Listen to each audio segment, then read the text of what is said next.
Thank God. The actions of Bruce Foster on the evening of February 4th, 2025 ended 2 lives, seriously physically wounded 4 others, and destroyed the sense of security and safety of countless others.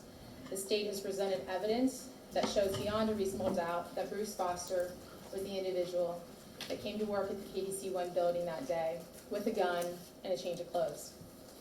He brought that gun into an establishment that had a no firearms policy, making him a trespasser at that point. He was late to work on that day, as he was the day before. He worked until approximately 10 o'clock that evening, changed his clothes from his work uniform, put on a hat, called for an Uber to pick him up. He then concealed that firearm that he had brought in his jacket pocket and headed back out to the production line. He knew it was close to the end of the shift change, where he could find his co-workers. As he approached Kyle Weber and Nick Harris, he pulled out his handgun and executed Kyle Weber, then turned the gun on Nick Harris and shot him as well. When Nick Harris was able to run, he chased Nick Harris down, shooting him in the back, deliberately shooting a fleeing man. He then headed to the QA room, knowing that his Q workers in the QA division would gather there at the end of the shift to do a shift report. He entered that room and immediately shot Chapak Guy in the head, turned and fired again, hitting Shagar Wagli. Govind Sharma was able to respond and react at that point, preventing his own execution, wrestling with the defendant, and getting shot in the face and neck in the process. The 2 wrestled in that small room, slipping and sliding on the blood of Mr. Chapagai, where then Govind was able to actually get the gun away from Mr. Foster, saving his life and probably countless others in the process. At that point, Bruce Foster attempted to chase after the person that had the gun in order to try to get it back. He was not able to do that, headed out a back door then, where his Uber was waiting in the back of the building, and leave that horrific scene. KDC-1 is in a panic at this point, and the entire warehouse is evacuated. Out of breath from that physical struggle with Govind, he fogs up the Uber windows when he jumps in, and the Uber driver questions him about what's happening at KDC, why all the sirens and police officers. Mr. Foster feigns ignorance, says just wants to go home. Again, he changes his clothes in the back of that Uber so that he is seen on video walking back into his apartment wearing his work uniform, his khakis that he had left wearing that day. He goes into his apartment, vomits, and goes to bed. It takes police several hours to locate the defendant's home address, as his work file did not contain the correct address. His driver's license did not contain the correct address. And other attempts to reach him were unsuccessful. It was only after executing a Google search and an exigent Uber warrant that the police were able to get the location that Mr. Foster had been taken to. Upon arrest, the defendant's not surprised to see law enforcement there. He's interviewed at New Albany Police Department by the New Albany Police. He does not make any admissions, however, though he does say he had heard something happened, saw people running, but denies being the shooter during that interview, and refuses to answer any questions about the shooting and or shooting his firearm. State would say, based upon all this evidence that was submitted in their case in chief, that we've met our burden of proof that the defendant committed the acts of aggravated murder, attempted murder, felonious assault, aggravated burglary, and inducing panic, as well as the firearm specifications. The defendant, however, has raised the defense of insanity, and defendants are presumed sane, and it is the defendant's burden to show, by a preponderance of the evidence, that he was not sane at the time of the offense. As this court knows, evidence of insanity must outweigh the evidence of sanity, or the presumption of sanity. You've heard from 4 experts in the area of psychology who all 4 conducted a sanity evaluation on the defendant. 2 indicated that the defendant was insane, and 2, indicated that he knew the wrongfulness of what he was doing at the time. All experts agreed that the defendant was suffering from a severe mental disease or illness. Legally, you must find the defendant was suffering from a serious mental disease defect and that he did not know the wrongfulness. The testimony from those doctors did establish, though, you can be psychotic, having delusions and hallucinations, and still know the wrongfulness of your acts. Believing something falsely or delusionally does not alleviate whether or not you knew the wrongfulness of the action you undertook while experiencing that delusion. Even delusional, this defendant's acts were criminal, and he knew they were wrong.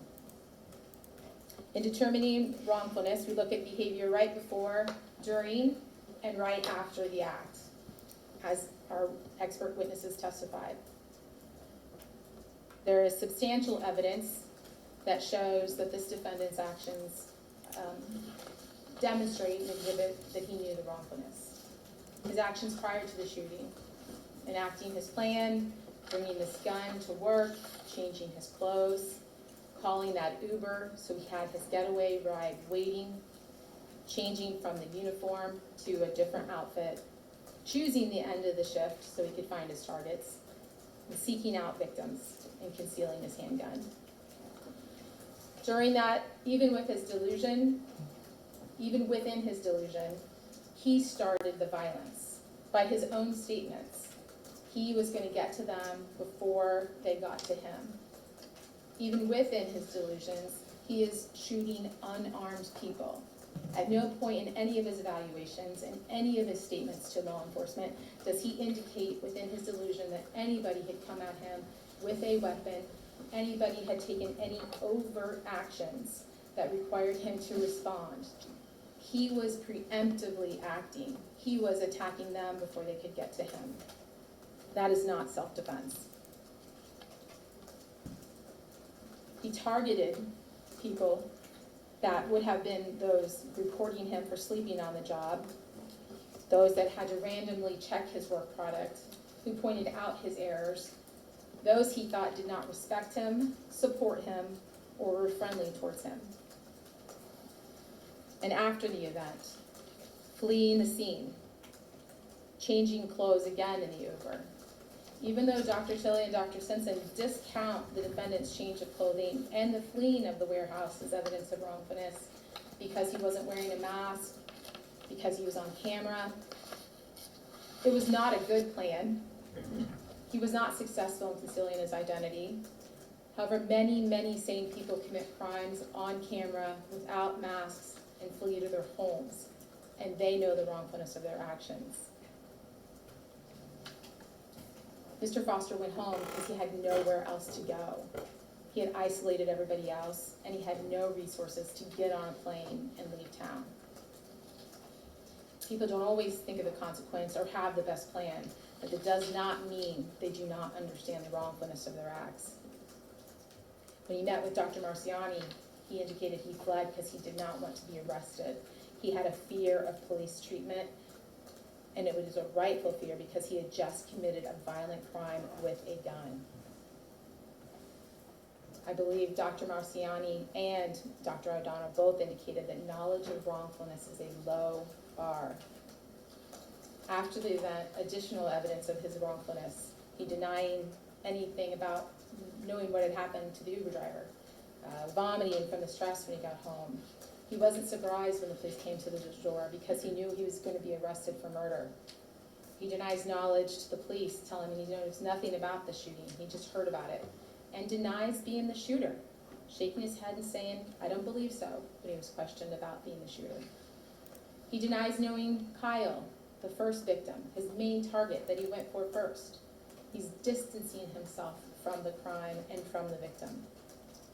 Refusing to talk about his gun, shooting it. He'll talk about purchasing it, but he won't talk about shooting it. He won't talk about being the shooter. He has an opportunity to talk to New Albany police and tell them about this conspiracy, tell them how he believed his life was in danger, but he does not. He talks about other delusions. He talks about the mafia. And he even indicates that he's fine with them because they're not CPD.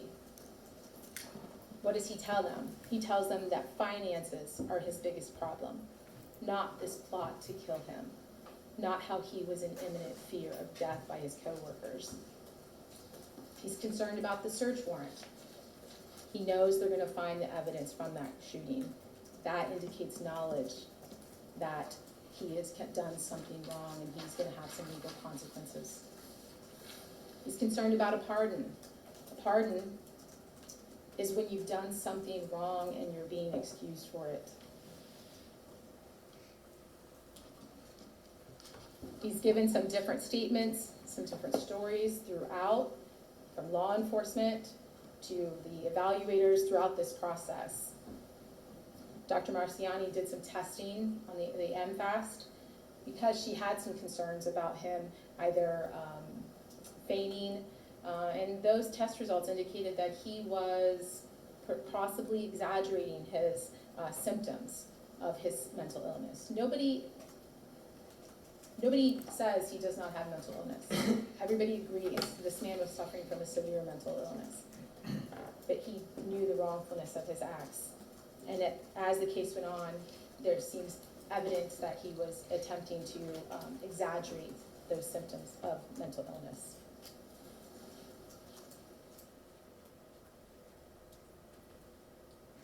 One example, he indicates that he shot Nick because he was talking with Kyle, that they were conspiring. Then he later says that he shot Nick because he was afraid that Nick was going to thwart his plan and stop him from executing his plan. Those are two different scenarios that he's giving in that situation. One is that he's a co-conspirator and he's a threat, and the other one is that he's an innocent person just kind of in the way that may stop him.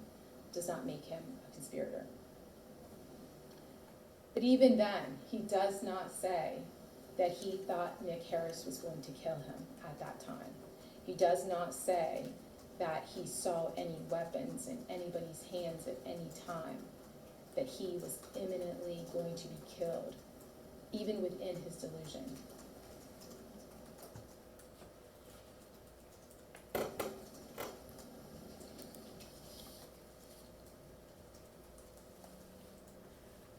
Taking all of the evaluations into consideration and all the defendant's statements and actions of February 4th and subsequent to February 4th, the state submits that the defendant knew what he was doing was wrong when he opened fire on these co-workers at the KDC-1 building, specifically targeting those people he felt were responsible for him being in jeopardy of losing his job. The pressure became too much. I believe Dr. O'Donnell indicated that he had been fighting the delusions, he'd been fighting the homicidal thoughts, knowing that they were wrong. And on that day, he had reached a point where, as he said to Dr. Marciani, working the line, he realized how much his life was, how bad it was, how terrible his life was. And at that point was when he went in and he called that Uber and he got the gun.